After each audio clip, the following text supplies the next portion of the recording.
लड़कियों की तालीम और चैलेंजेस से मुतालिक 2 रोज़ा बैनुल-अक़वामी कॉन्फ्रेंस में 47 ममालिक के 150 मंदूबीन शरीक। मलाला यूसुफजई और सेक्रेटरी जनरल मुस्लिम वर्ल्ड लीग की भी शिरकत। आलमी बैंक समेत मुख्तलिफ बैनुल-अक़वामी तंजीमों के नुमाइंदे भी मौजूद। कॉन्फ्रेंस में ख़वातीन की तालीम से मुतालिक चैलेंजेस और हल पर बातचीत जारी है। कॉन्फ्रेंस के इख्तिताम पर इस्लामाबाद अलामिये पर दस्तखत किए जाएंगे।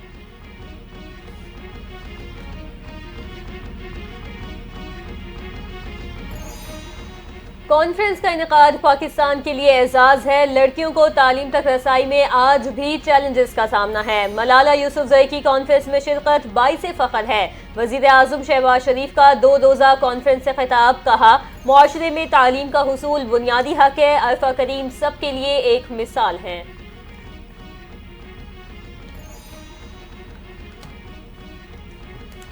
ख़वातीन की तालीम मेरे दिल के करीब है। एक ऐसे मुआशरे से जुड़ी हुई हूँ जहाँ सिनफी तफरीक है। लड़कियों की तालीम पर तवज्जो नहीं दी जाती। लेफ्टिनेंट जनरल निगार जौहर का लड़कियों की तालीम और चैलेंजेस से मुतालिक 2 रोज़ा बैनुल-अक़वामी कॉन्फ्रेंस से खिताब। कहा कि तालीम के बायस ही आज सबके सामने हूँ।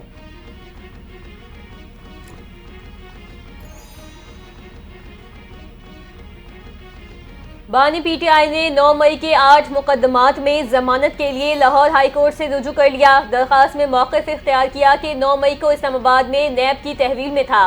सियासी इंतकाम के लिए साजिश का इल्ज़ाम लगाकर मुकदमात में नामजद किया गया। बानी पीटीआई की लाहौर हाई कोर्ट से 8 मुकदमात में जमानत मंजूर करके रिहाई का हुक्म देने की इस्तदा। इंसदाद दहशतगर्दी अदालत ने बानी पीटीआई की जमानत की 8 दरखास्तें मुस्तरद कर दी थी।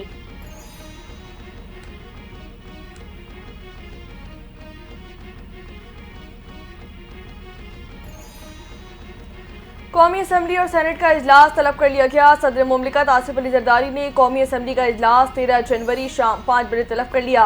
सेनेट का इजलास 14 जनवरी शाम 4 बजे तलब कर लिया गया है। मदारिस रजिस्ट्रेशन से मुतालिक ऑर्डिनेंस पेश किया जाएगा। इजलास में अहम कानून साजी और मुल्की कौमी मामलात पर बातचीत की जाएगी। सदर मुमलिकत आसिफ अली जरदारी ने आइन के आर्टिकल 54(1) के तहत इजलास तलब किए हैं।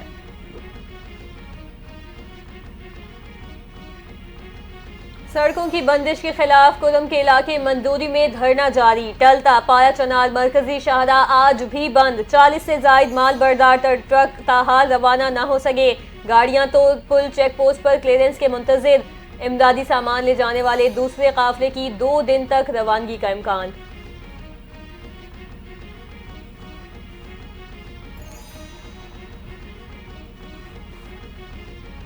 हुकूमत तो बानी पीटीआई को रिहा नहीं कर सकती। ये चाहते हैं कि एग्जीक्यूटिव ऑर्डर से बानी पीटीआई को रिहा किया जाए। वफाकी वजीर एहसन इकबाल की पाकिस्तान तहरीक इंसाफ पर कड़ी तनकीद। बोले कि लोग खुद अपने लिए एनआरओ मांग रहे हैं। दरिया सिंध से नई नहरों का मामला बेबुनियाद है। नहरों के मामले पर हुकूमती इत्तेहाद को कोई खतरा नहीं। कोई सूबा किसी और का पानी नहीं ले सकता।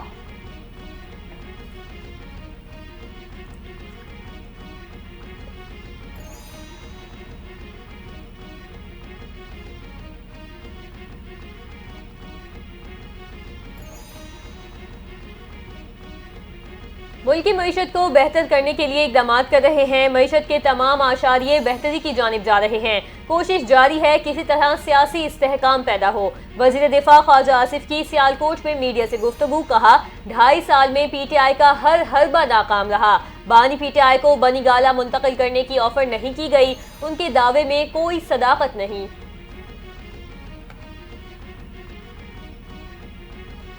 ओवरसीज पाकिस्तानियों से तरसीलात ज़र रोकने की अपील का असर अगले 2-3 माह में नजर आएगा। माली साल 2022 में तरसीलात ज़र 32 अरब डॉलर थी। 2024 में 27 अरब डॉलर रहीं।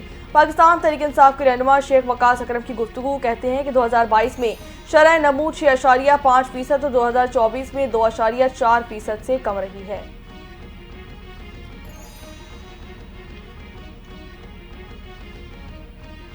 कोयटा के इलाके संजदी में कोयले की कान से 4 मजदूरों की लाशें निकाली गई। दीगर 8 कारकुनों को निकालने के लिए रेस्क्यू ऑपरेशन जारी। चीफ मॉनिटर इंस्पेक्टर के मुताबिक जहरीली गैस भरने के बाद धमाके से कोयटा कान बैठ गई। 12 मजदूर कान में ही फंस गए। अब तक 4 अफराद की लाशें निकाली जा चुकी।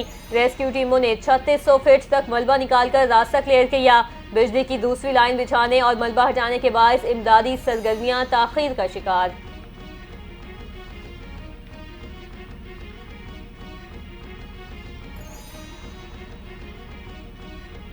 पंजाब के मुख्तलिफ इलाकों में धुंध की शिद्दत में कमी हद निगाह में बेहतरी के बाद मोटरवेज को मुख्तलिफ मकामात से खोल दिया गया। M2 और M3 को धुंध में कमी के बायस खोल दिया गया है। गुजरावाला एक्सप्रेस वे भी ट्रैफिक के लिए खोल दिया गया है, जबकि जहलम, हाफिजाबाद और गिरदनवाह में ट्रैफिक की रवानी बहाल कर दी गई है। तर्जुमान मोटरवे कहते हैं कि शहरी ज़्यादा से ज़्यादा दिन के औकात में सफ़र करने को तरजीह दें। आतिशबाजी के सामान में आग लगने से धमाका, 6 अफराद जाँ बहक, 7 जख्मी हुए। लाशों और जख्मियों को अस्पताल मुंतकिल कर दिया गया। मुतादिद जख्मियों की हालत तशवीशनाक है। वाक़या जिला मंडी बहाउद्दीन के इलाके कोटफल्ले शाम में पेश आया। जाँ बहक होने वालों में 4 खवातीन और एक बच्ची भी शामिल। पुलिस ने वाक़े की तहकीकात का आगाज कर दिया।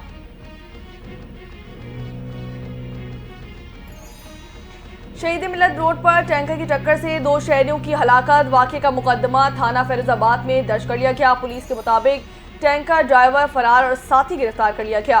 दोनों अफराद मुकदमे में नामजद हैं। शहीद मिलत रोड पर जुम्मे की सुबह पेश आए हादसे में 2 शहरी जान की बाजी हार गए थे, जबकि एक जख्मी हुआ था।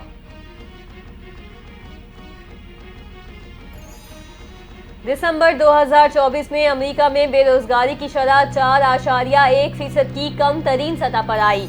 16.6 मिलियन नए रोजगार के मौके पैदा करना रिकॉर्ड है। अमेरिकी सदर जो बाइडन का अपने दौरे इक़्तिदार में अमेरिकी मईशत पर बयान, कहा कोरोना वबा के दौरान बावजूद हालात पर काबू पाया, न सिर्फ रोजगार के नए मौके पैदा किए बल्कि हेल्थ सेक्टर में भी नुमाया काम किया। तवानाई की पैदावार अमेरिकी तारीख की बुलंद तरीन सतह पर है।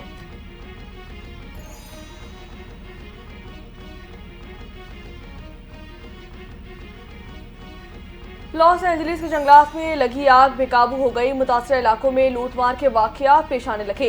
इंतजामिया ने मुतासर इलाकों में कर्फ्यू नाफिज करने का फैसला कर लिया। आग लगने से कम 10 अफराद जान की बाजी हार गए। 10,000 मकानात और दीगर इमारतें तबाह हो गई। तूफानी हवाओं की पेशगोई और आग मजीद फैलने का खदशा जाहिर किया गया है। अमरीकी सदर जो बाइडन कहते हैं कि लॉस एंजलिस जंगजदा इलाके का मंजर पेश कर रहा है। हलाकतों की तादाद मजीद बढ़ सकती है।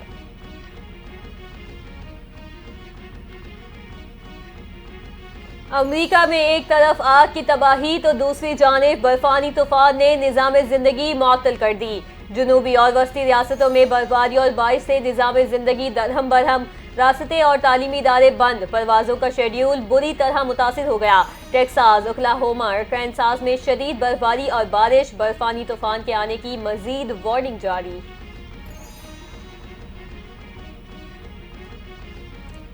बरतानिया के शुमाली इलाकों में शदीद बर्फबारी, मामलात जिंदगी बुरी तरह मुतासर हो गई। शहरी घरों में महसूर होकर रह गए। गुज़िश्ता 3 रोज से तालीमी इदारे बंद, ट्रेनों और बसों की सर्विस में भी ताखीर का शिकार। बर्फबारी के बायस कई इलाकों में बिजली गायब हो गई। मुतादिद एयरपोर्ट्स बंद कर दी गए, परवाजें मनसूख हो गई। बरतानिया में महकमा मौसमियात की आज 15 साल रिकॉर्ड सर्द तरीन रात होने की पेशगोई। पारा -20 तक गिरने का इम्कान। इजराइल की यमन में हौसियों के ज़ेरे कंट्रोल इलाकों में शदीद बमबारी, पावर स्टेशन और फौजी तनसीबात को निशाना बनाया। गैर मुल्की खबर रसा एजेंसी के मुताबिक इजरायली फौज ने हदीदा, रास ईसा बंदरगाहों, पावर स्टेशन और फौजी तनसीबात को निशाना बनाया। इजरायली वज़ीर आज़म नेतन्याहू कहते हैं हौसी इजराइल के खिलाफ कार्रवाइयों की कीमत चुका रहे हैं, इन्हें मजीद भारी कीमत उठाना पड़ेगी।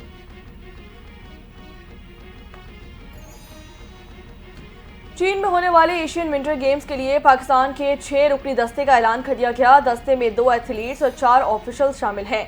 मोहम्मद करीम अल्पाइन स्कीइंग और मोहम्मद शबीर क्रॉस कंट्री के इवेंट में पाकिस्तान की नुमाइंदगी करेंगे। वो विंटर स्पोर्ट फेडरेशन के सेक्रेटरी एयर कॉमोडोर अशर जमील शेफ दी मिशन करार दे दिए गए। मोहम्मद अब्बास बतौर कोच और इस्मा अकरम बतौर सेफ गार्ड ऑफिशियल दस्ते के साथ होंगी। विंटर गेम्स 7 से 14 फरवरी तक चीन के शहर हरमेन में जारी रहेंगे।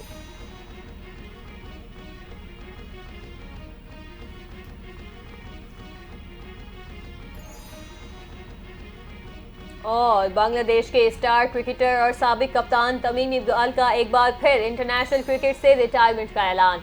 सोशल मीडिया पर जारी बयान में कहा, काफ़ी अरसे से इंटरनेशनल क्रिकेट से दूर रहा, अब ये मेरे करियर का इख्तिताम है। चैंपियंस ट्रॉफी जैसा बड़ा इवेंट करीब है तो अपने आप को डिस्कस नहीं करवाना चाहता। रिटायरमेंट या खेलने का फैसला किसी भी एथलीट या करियर क्रिकेटर का ज़ाती होता है। तमीम इकबाल ने जुलाई 2023 में रिटायरमेंट का ऐलान के बाद फैसला वापस लिया था।